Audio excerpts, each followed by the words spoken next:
Hello दोस्तों, स्वागत है आप सभी का मेरे यूट्यूब चैनल पे। दोस्तों, आज की कहानी एक शहर में रहने वाले दो भाइयों की है। दोनों जुड़वा थे, लेकिन दोनों की परिस्थितियों में जमीन आसमान का अंतर था। एक भाई शराबी था जो नशीली दवाइयों का सेवन करता था और अपने बीवी बच्चों के साथ रोज मार पीट करने वाला था। मोहल्ले में रोज उसके घर से मार पीट और गालियों की आवाज़ें गूंजती थीं। वहीं दूसरा भाई शहर का नामचीन व्यापारी था। पैसा और शोहरत दोनों उसके पास भरपूर थे। लोगों में हमेशा ये चर्चा होती थी कि दोनों भाई एक साथ पैदा हुए, एक ही घर में रहे, लेकिन दोनों की आदतों और परिस्थितियों में इतना अंतर कैसे हो सकता है। लोगों ने सोचा कि दोनों भाइयों से खुद ही पूछा जाए। लोग पहले शराबी भाई के घर पहुंचे।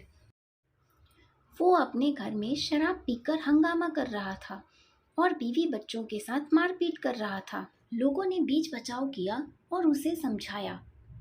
लोगों ने उससे पूछा कि तुम ऐसे क्यों हो? तुम्हारा भाई तो इतना अच्छा और सभ्य इंसान है, तुम उसके जैसे क्यों नहीं हो? शराबी ने कहा, इसका कारण है मेरे पिता। वो भी रोज शराब पीकर ऐसे ही हमारी माँ और हमारे साथ मारपीट करते थे।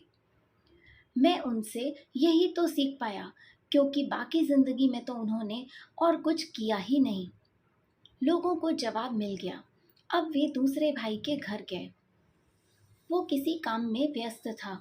लोगों को आता देख सम्मान से खड़ा हो गया और सबको नमस्कार किया और आने का कारण पूछा। लोगों ने अपने आने का कारण बताया कि तुम दोनों भाइयों में इतना अंतर क्यों है। तो उसने भी जवाब दिया कि ये अंतर हमारे पिता के कारण है। लोगों ने कहा, लेकिन तुम्हारे पिता तो शराबी और हिंसक थे, जैसा कि तुम्हारा भाई है, तो वो तुम्हारी तरक्की का कारण कैसे हो सकते हैं? उस युवक ने जवाब दिया, जब मेरे पिता शराब पीकर हमें और हमारी माँ को मारते थे, तो मैं हमेशा यही सोचता था कि मुझे उनके जैसा इंसान कभी नहीं बनना है। मुझे अपने लिए कोई अच्छा रास्ता चुनना है। तो मेरे पिता जो जो काम करते थे, वो सब मैंने अपने से दूर ही रखे। वो पैसा शराब में उड़ाते थे। मैंने तय किया कि मैं कभी भी शराब को नहीं छूऊंगा। वो काम पर नहीं जाते थे। मैंने तय किया कि मैं काम करूंगा। ऐसे ही मैंने उनकी हर गलत आदत को अपने से दूर कर दिया। लोगों को समझ आ गया कि एक ही माहौल में पले और बढ़े दो अलग अलग तरह के लोगों पर अलग अलग असर हो सकता है। दोस्तों, कहानी अच्छी लगी हो तो प्लीज़ मेरे चैनल को लाइक एंड सब्सक्राइब ज़रूर कीजिएगा। Thank you.